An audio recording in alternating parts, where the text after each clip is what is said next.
Fala galerinha, sejam muito bem-vindos à 30ª aula, aula 30 do curso preparatório CPA, ok? Lembrando que nós estamos na aula 30 do módulo 1, que é um módulo que fala sobre estrutura e dinâmica do sistema financeiro nacional, ok? E na aula de hoje nós vamos falar sobre o índice de Basileia.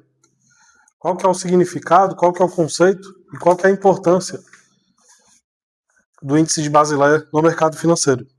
Bom, então, vem comigo, nós vamos começar aqui falando então sobre... vamos lá.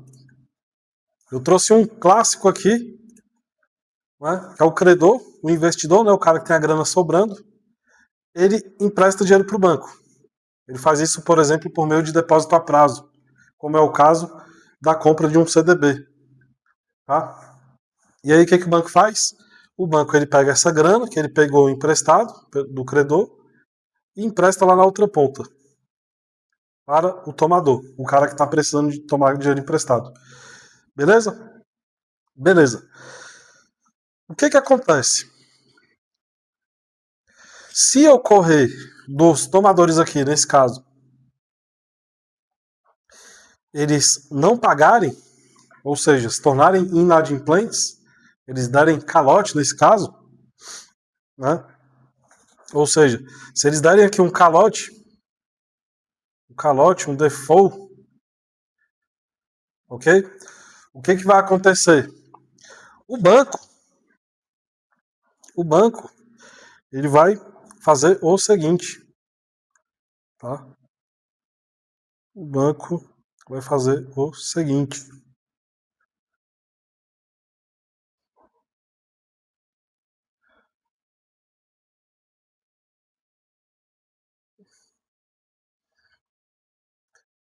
Nesse caso aqui, o banco, ele vai falar assim para os credores.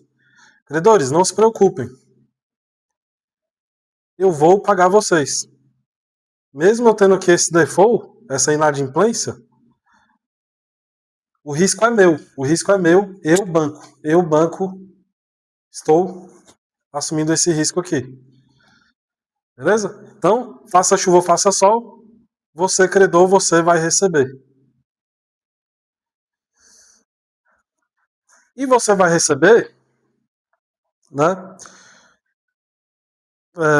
Você vai receber conforme o índice de Basileia e conforme também a proteção do FGC, o valor limite ali que cada um tem direito ali, no caso, por exemplo, CDB, de LCI, LCA, etc. Então, nesse caso aqui, né, se o tomador não pagar, o banco ele tem que dar um jeito aqui de pagar os credores. Tá? E aqui é aqui que entra, nesse caso, o índice de Basileia, que é como se fosse um colchão, né? Vamos colocar aqui que aqui seja um colchão, né? Como se fosse um colchão, onde quanto mais grosso esse colchão, mais confortável eu fico. Ou seja, mais seguro eu estarei, nesse caso. E quanto mais fino for o colchão, mais desconfortável eu fico, né?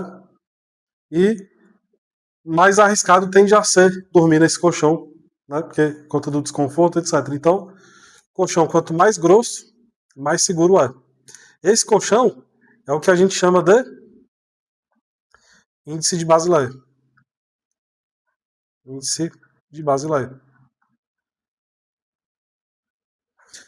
Índice de Basileia, ele foi criado em 1988 na Suíça, na cidade de Basileia, onde os bancos centrais se reuniam, né? Inclusive eles se reuniram lá e criaram o índice de Basileia, para justamente proteger o investidor. Numa situação, por exemplo, como essa daqui, ó, no caso do tomador não pagar, ficar inadimplente. E aí, o quão grosso é o meu colchão, né?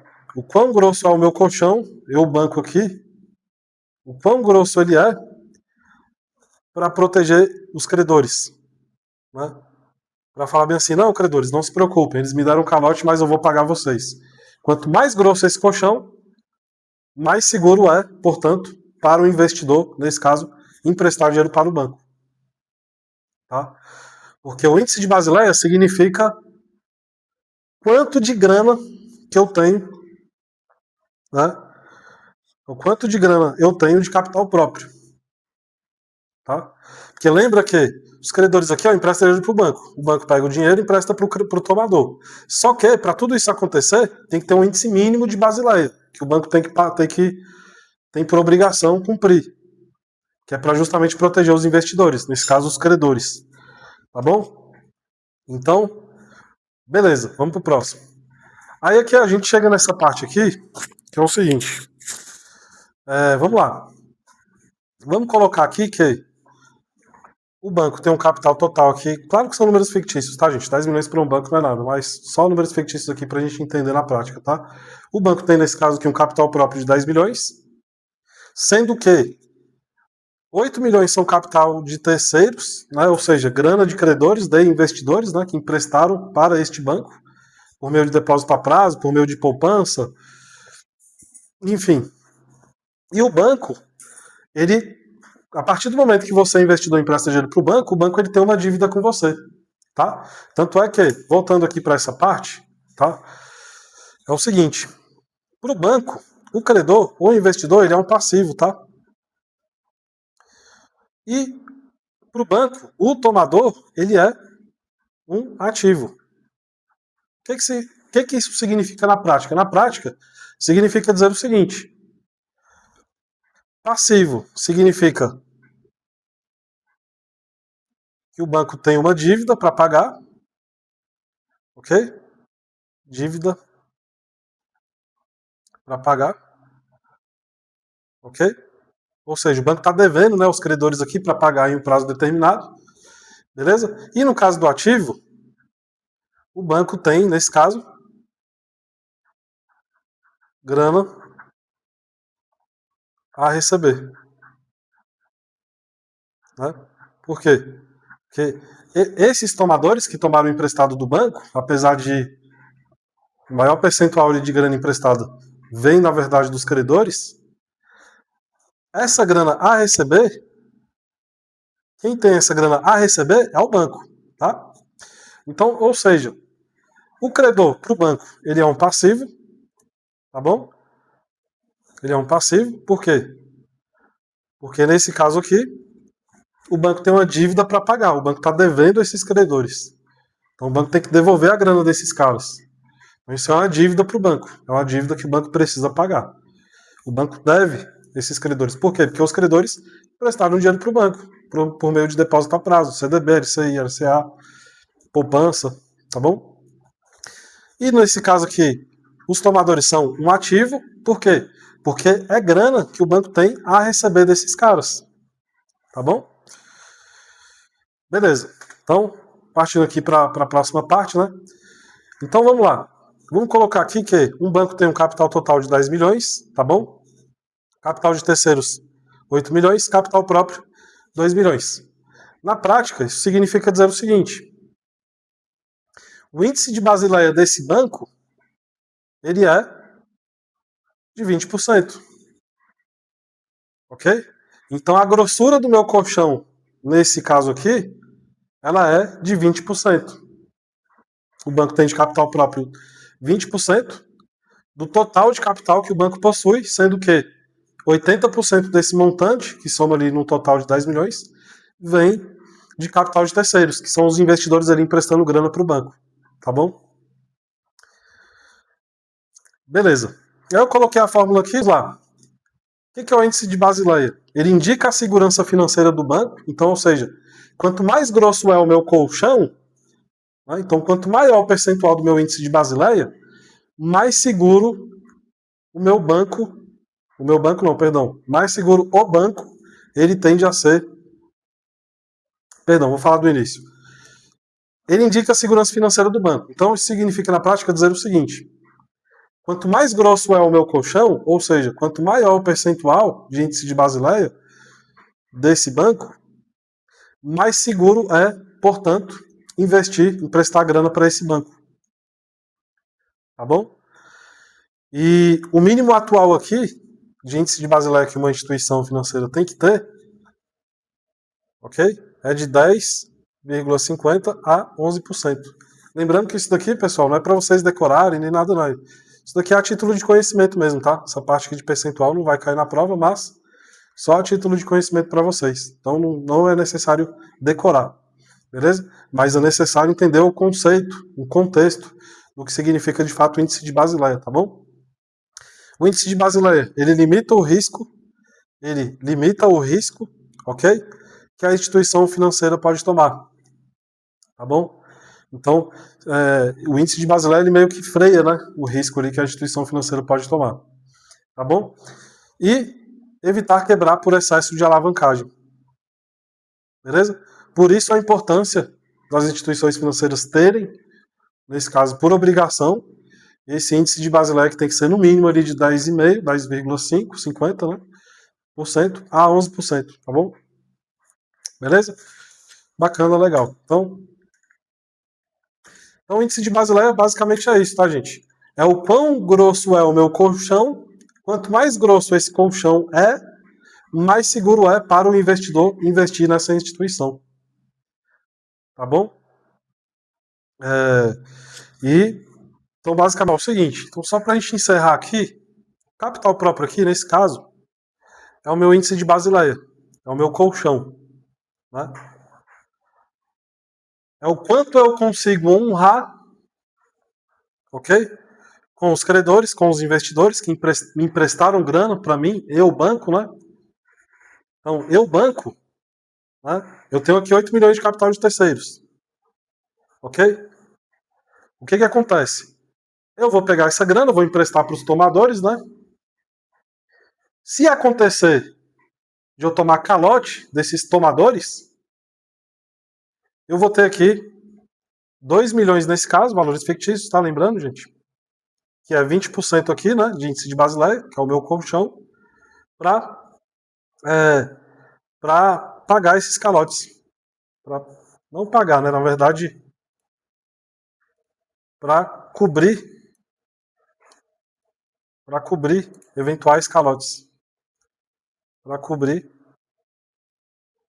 eventuais calotes. Ok?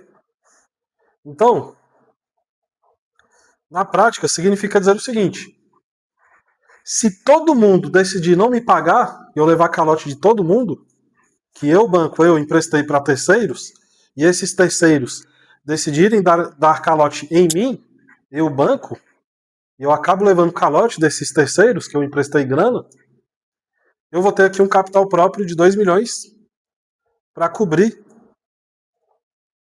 esses eventuais calotes, que me dá aqui, nesse caso, 20% de índice de Basileia, que é o tamanho do meu colchão, né, para me dar conforto, para me dar segurança em caso de default, em caso de eu levar esses calotes. Tá bom? E aqui, esse vai ser o valor, ok? Para cobrir eventuais calotes. Que dá para dar segurança para quem me emprestou grana.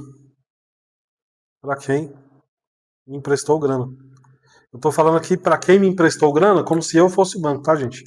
Para quem me emprestou grana. Tá? E aí, lembrando, de novo, quanto maior o índice de Basileia, mais segurança isso traz para os credores, para os investidores que decidem emprestar grana para mim, ok? Que decidem emprestar grana para mim, eu que sou o banco, né?